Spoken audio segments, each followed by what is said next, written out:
कमाने वाली बहू की कहानी। माँ, तू हमारे साथ मुंबई चल। बाबा थे तब बात अलग थी, अब तू इधर गांव में अकेली कैसे रहेगी? बेटा पवन बोला। मैं सोच में पड़ गई। दिल का दौरा आने से पति अचानक मृत्यु हो गई थी। मैंने बहुत कोशिश की खुद को समझाने की। 13वीं के बाद जब मेहमान सब चले गए, बेटा पवन और बहू मिताली दोनों इंजीनियर थे। बेटा और बहू के साथ रहने जाना मतलब, ऐसी मेरी एक सहेली ने कहा था, क्योंकि कमाने वाली बहू को बूढ़ी सास जरा भी पसंद नहीं आती। तेरे वहाँ जाने से उनकी स्वतंत्रता में बाधा आएगी और वह तुझे ताना मार मार के तेरा जीना हराम कर देंगे। जाने दो भाई, जब जिंदा थे तब उन्होंने अपनी सारी प्रॉपर्टी अपने बेटे के नाम पर कर दी थी। ऐसी परिस्थिति में बेटा और बहू यह मकान बेच सकते हैं और घर के सब पैसे लेकर तुझे एक एक पैसे के लिए तरसाएंगे। बेटे और बहू के साथ जाने के अलावा कोई दूसरा विकल्प नहीं था। 64 साल की उम्र में मेरे घुटनों के दर्द की वजह से मुझे हमारा राशन दुकान चलाना भी आसान नहीं लग रहा था। 13वीं का पूरा खर्चा बेटे ने उठाया। छोटे मोटे खर्च के लिए बेटे के सामने हाथ फैलाना मुझे पसंद नहीं था और हमने बचाए हुए थोड़े पैसे मुझसे खर्च हो गए थे। अब परिस्थिति ऐसी थी कि मेरे पास 50 रुपये भी नहीं थे और यह बातें सोचने में मैं पवन को कोई उत्तर नहीं दे सकी। इतने में मिताली बोली, माँ मुझे बताओ कि कौन सी साड़ी रखनी है, मैं आपकी बैग पैक कर रही हूँ। जब मिताली ने ऐसा कहा तब मैं उसे कुछ कह नहीं पाई, चुप रहकर उनके साथ मुंबई आ गई। पवन और मिताली यह दोनों मेरा बहुत ख्याल रखते थे। हम सब साथ बैठकर खाना खाते थे।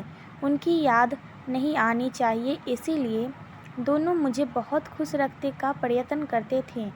मेरा 7 साल का पोता रेहान तो दादी दादी कहते हुए मेरे पीछे पीछे भागता था।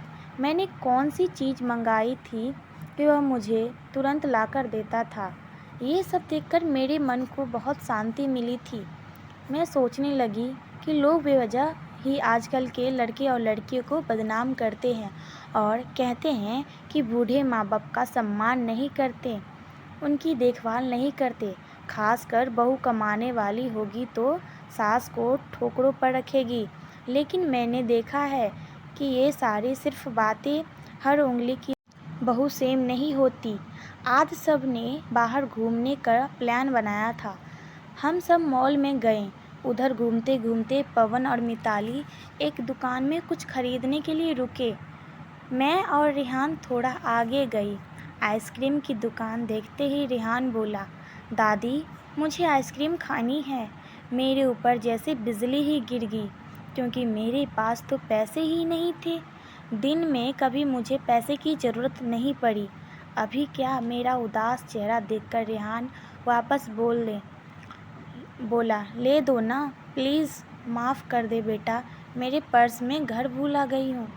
मेरे ऐसे बोलते ही रेहान मेरी तरफ एक अलग नज़रों से देखने लगा। उसको लगा कि आइसक्रीम लेनी नहीं है, इसीलिए दादी बहाने बना रही है। पर मैं क्या कर सकती थी? मुझे खुद ही शर्म आ रही थी कि मैं कैसी दादी हूँ जो अपने पोते को आइसक्रीम भी नहीं दिला सकती। हमने बाहर ही खाना खाया। मिताली ने मेरे पसंद की काजू मसाले की सब्ज़ी ऑर्डर की थी, पर मुझे वह पसंद नहीं आ रही थी। घर आने के बाद सब ने थोड़ी देर टीवी देखी। पवन सोने गया। रेहान को क्या चाहिए और क्या नहीं, वह देखने के लिए मिताली उसके रूम में गई। मैं भी मेरे रूम में सोने जा रही थी, तभी मुझे रेहान की आवाज़ सुनाई दी, मम्मी दादी बहुत कंजूस है, तू ऐसे क्यों बोल रहा है?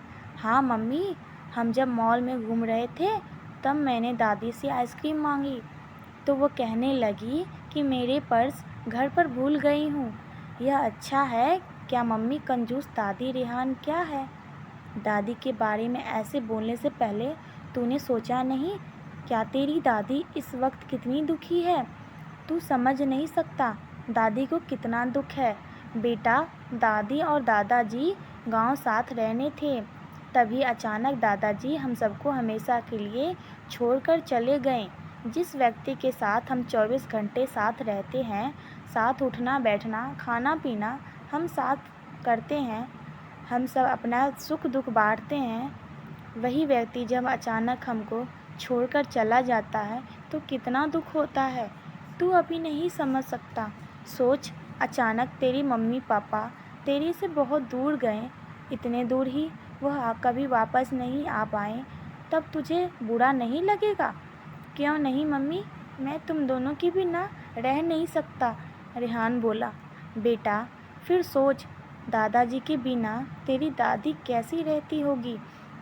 ऐसी परिस्थितियों में वह अपना पर्स घर पर भूल गई होगी। तूने उनको कंजूस कहा, उनका प्यार तुझे दिखा क्या जब तुझे स्कूल से आने में 5 या 10 मिनट लेट हो जाता है, तब वह बालकनी में खड़ी रहकर तेरी राह देखती है, उनकी घुटने का दर्द करते। तभी भी बेटा, किसी के बारे में अपनी राय बनाने से पहले उस व्यक्ति दृष्टिकोण से सोचना चाहिए। यह बातें सुनकर मुझे मेरी बहू पर बहुत अभिमान हुआ। उसी जगह में रहती तो कदापि मैं लड़के को इतने अच्छे से समझा नहीं पाती।